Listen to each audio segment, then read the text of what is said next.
앞에 비행기 보이세요? 안녕하십니까. 오늘은 운전을 해서 어디론가 가고 있습니다. 여러분 혹시 시계 좋아하세요? 오늘 가는 목적지가 시계에 관련된 곳이기 때문에 한번 여쭤봤습니다. 요즘에는 대부분 손목에 애플워치나 갤럭시워치, 스마트워치를 많이 차고 다니는데 저는 지금 이 시계를 차고 있습니다. G샥의 빅페이스. 고등학생 때 사촌 형이 선물해줬던 시계인데 엄청 멋진 사촌 형이 시계를 사줘서 멋있다는 건 아니고 진짜 멋진 분이어서 십몇 년이 지난 지금도 잘 작동하고 있습니다. 근데 이 시계를 차게 된 때까지의 이야기를 한번 해보고자 굳이 카메라를 들고 차에 탔습니다. 저는 고등학생 때부터 시계를 굉장히 좋아했습니다. 기계식 시계에 대한 동경이 있었어요. 평생 간다, 영원히. 평생이라는 말은 좀 멋이 없죠. 그래서 영원이라는 말, 이터널, 그치, 영원히 찰 수 있는 시계. 엄청나게 많은 부품으로 인해 손목에 문명을 얹고 있는 것과 같다, 이런 말이 있는, 하여튼 거기에 푹 빠져가지고 저는 기계식 시계를 굉장히 좋아했습니다.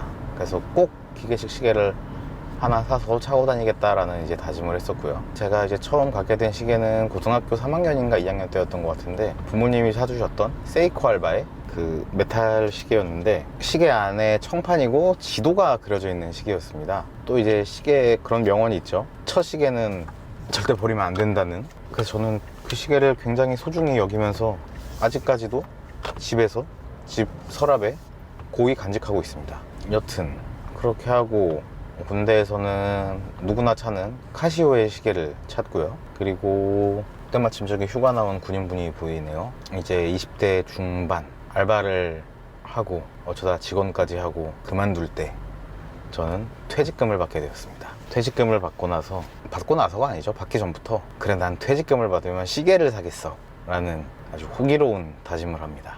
맨 처음에 갖고 싶었던 시계가 있었는데 SRX007이라고 세이코 프리미어 시계인데, 문페이즈가 있는 시계고 키네틱 무브먼트, 오토매틱과 쿼츠 그 사이 어딘가에 있는 그런 느낌의 시계여서 엄청 마음에 들었던 기억이 있었는데, 그돈씨라는 현상이라고 표현해야 되나요? 그거는 이제 나이를 가리지 않고 나오더라고요.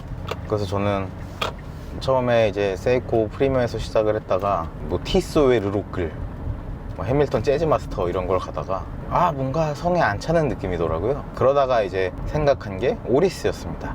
옛날 쿼츠 파동 이후에 스와치 그룹이 시계 브랜드를 많이 인수하고 그랬잖아요. 오리스는 어딘가에 소속되지 않아 있었어요. 거기서 이제 비슷하게 고민을 하는 시계들이 그 당시에는 프레드릭 콘스탄트, 론진 이런 시계들이었는데, 저는 이제 좀 아저씨들이 하는 말들을 좋아하거든요. 근데 이제 그런 시계 좋아하는 아저씨들이 하는 말을 들어보니 오리스가 만듦새가 더 좋다 이런 얘기도 있었고, 그래도 오리스는 그 하우스 내에서 자사 무브를 만들기 위해 하여튼 그런 점들, 그렇게 노력하는 점들이 저한테 많이 와닿아서 그래, 이걸로 사야겠다. 조금 더 올라가면 태그 호이어가 있잖아요. 근데 이제 제 마음, 그 당시에는 이 정도면 태그 호이어도 이길 수 있어, 이런 느낌도 들었고, 이 진정한 기계식 시계, 오토매틱 시계의 입문은 오리스다, 그런 생각에 오리스에서 두 가지 모델을 골랐습니다. 에커스와 아틀리에 문페이즈. 왜냐면은 문페이즈에 대한 욕심은 사실 버리지 못하고 있었거든요. 근데 이제 나이대에도 맞고 좀 더 캐주얼한 다이버 워치를 골랐죠. 그렇게 해서 2017년도에 저는 오리스 에커스를 구입하게 됐습니다. 처음에 이제 병행으로 사려고 했어요. 근데 그래도 이왕 사는 거 정식 수입품을 사자 해서, 오리스는 미림시계에서 수입을 하거든요. 그래서 미림시계 홈페이지에 들어가서 미림시계 정품을 취급하는 샵들을 찾아보기 시작했습니다. 여러 군데 이제 전화를 돌려봤죠. 왜냐하면은 저는 청판을 사고 싶었거든요. 에커스 청판. 시계는 청판이라는 그런 이상한 고집을 갖고 있어서, 대부분 어디 호텔, 백화점, 부티크 이런 곳에 있는데, 아파트 상가에 시계점이 하나 있더라고요. 다른 데는 타임머시기 이런 이름의 가게들인데, 서울시계. 그래서 한번 전화를 걸어봤더니 재고가 있었고 잘 봐주신다고 해서 그 돈다발을 들고 버스를 타고 그곳 서울시계에 가서 시계를 구입했던 기억이 납니다. 그리고 아주 신나게 차고 다녔죠. 진짜 단 하루도 안 찬 날이 없을 정도로 시계를 항상 차고 다녔는데, 오버홀이라는 걸 해야 되잖아요. 오버홀은 가격이 비쌉니다. 보통 4년, 3년, 길어야 5년 이 정도 안에는 오버홀을 해야 한다고 하는데, 저는 그걸 아예 잊고 살았습니다. 그러다가 작년 4월에 아직도 날짜도 기억납니다. 4월 1일 멈춘 시간도 기억납니다. 2시 4시쯤 되었을 거라고 생각을 하고 시계를 봤는데 2시에 멈춰 있더라고요. 4월 1일 무슨 날이죠? 만우절입니다. 만우절에 거짓말같이 시간이 멈춘 거죠. 근데 사장님한테 전화해보니까 오버를 해야 된다고 하셔서 그래야겠구만 하고 있었다가 1년이 지나서야 오버를 하게 되었습니다. 지금은 맡긴 거를 찾으러 가는 중이고요. 제가 말씀드린 서울시계는 그 유명한 음마아파트 상가에 있습니다. 그래서 그 4월 1일 이후로 손목이 너무 허전해서 G샥 빅페이스를 오랜만에 차고 다녔던 것이고요. 근데 음마아파트 상가는 좀 무섭습니다. 차 갖고 가기가. 왜냐면은 주차장이 이렇게 경사져 있어요. 시공간이 뒤틀리는 느낌이라고 해야 되나요? 그런 것도 있고 차가 굉장히 많습니다. 정말 차가 많고요. 와중에 다 비싼 차밖에 없습니다.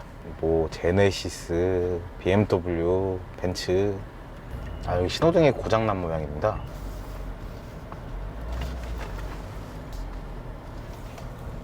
어이구.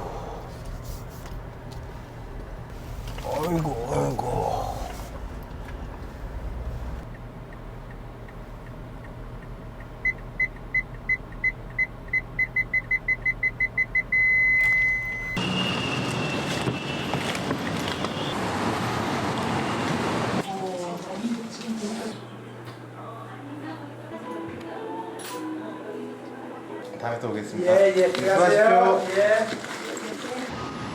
죽는 거지.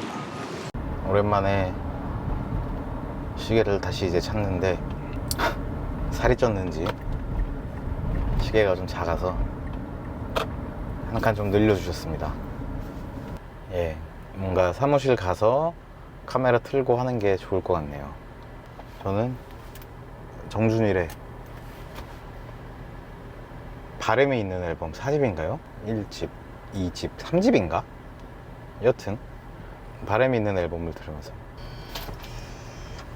뭐야?